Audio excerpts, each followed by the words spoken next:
Good morning. Getting the truck ready for the season. Got a few things coming up that's going to need. This truck is the '05 Colorado Isuzu or Canyon, GMC Canyon. Anyway, it's got the 5-cylinder automatic transmission, 2-wheel drive. I relocated this morning my fuse box, and I made a commitment to go to the NOCO lithium that I've been using. To supplement that, I'll probably get a booster that has the air pump and everything in it and carry it with the truck in case I have a failure with that battery, and I carry a fire extinguisher on board. So the reason I moved this the fuse box is because before it was clocked this way, and all that metal work was there for the battery tray, which really wasn't all that necessary anymore. But you see, that made a flat platform for a standard lead acid. The problem is then it stuck over here, and you had this narrow channel to access things on this side. And since this truck being 440,000 miles on it, it's going to start needing a lot of things soon. I just want to make it as easy to gain access and service it as possible.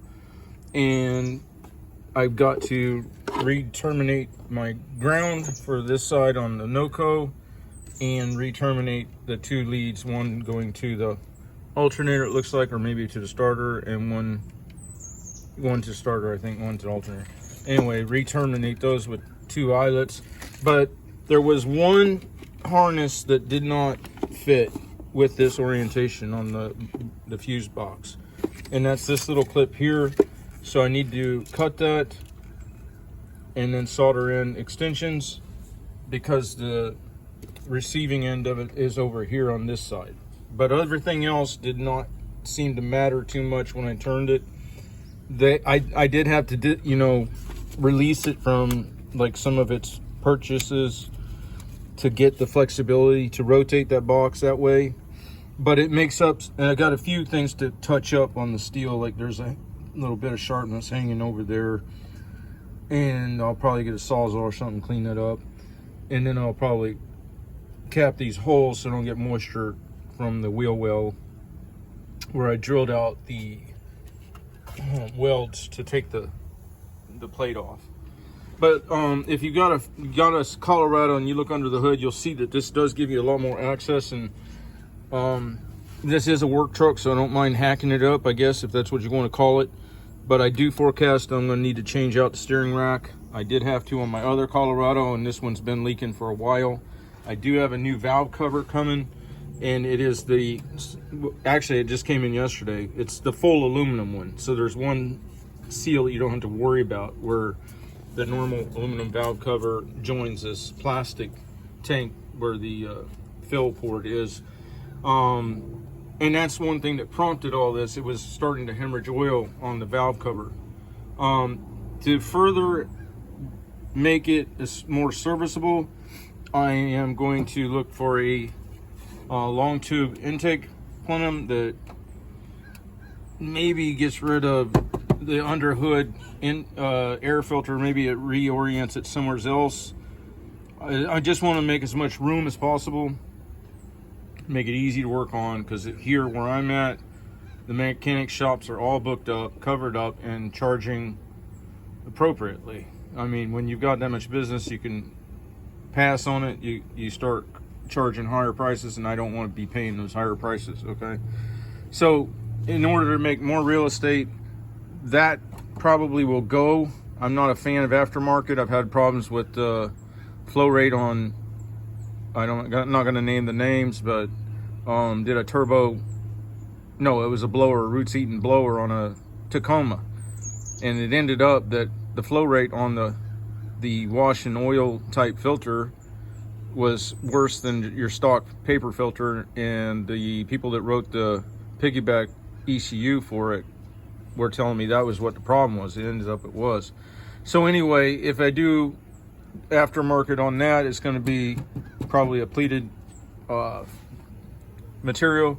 Relocate, actually replace the degas bottle for my cooling system that has the antifreeze in it, probably to aluminum canister and locate it up, you know, here, where you just take a short run of the tube down to it, as long as I can gain access to keep it filled and check it. And then the same kind of thing with the washer, windshield squirter bottle. Probably, at some point, those plastic materials like that, this is an 04, they start to deteriorate anyway, and you know, chances are you can get a leak, break in the plastic. So I just go ahead and replace those with something that's more compact and that I can put where I want it. And the whole idea is, with an inline configuration of an engine, you want to be able to access the things you might need to service a lot easier. But when you get all these resonation chambers and all this stuff, then it kind of negates that. You know what I mean? Especially like on this valve cover, to change it, they're saying there's a 10 mil way deep underneath this alternator you can't get to without dropping the alternator and everything. And at first, when I looked under here, it was like so tight that even that was like not looking like the funnest thing in the world. Now, I do this on the trucks, but you see, I've in past videos, as far as the mowers, I don't. And what I mean is, I'll try to make this easy to access and service as possible, because when you have a dedicated rig like this, it's not like you can just grab a different truck, hook to a trailer, and off you go. So it's very important to have ease of access for serviceability. Now, I don't do it on the mowers because I don't like to clock the engine around and make so much tail extension on the mowers. I've never had a problem accessing what I need to access with the mower engine mounted this way.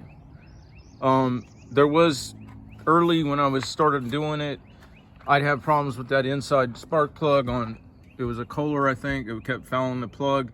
But after you learned how to situate your hand and situate your plug wrench, there was a little bit of muscle memory, and you just learned to brace it at a certain place, and it wasn't a problem. And for the day-to-day, I don't want to, on the mower, the amount of turns and tight scenarios where you can cut away a little bit more string trimming if you have a compact machine, then it pays off every minute that you're running the mower. And I don't want to give that up to make it easier for the mechanic, but the mechanic's me, you know, especially since I've not had a problem with working on them like that. So I will do things to make it easier on the mechanical on the truck, but not necessarily on the mower. I don't plan on doing those kinds of services on these mowers that often, and I haven't had to. I'm not going to give up the efficiency of the reduced tail overhang and everything for the one time in a million that I have to work on something on that front side of that motor. All right, I'm going to get back to work. Y'all have a good day.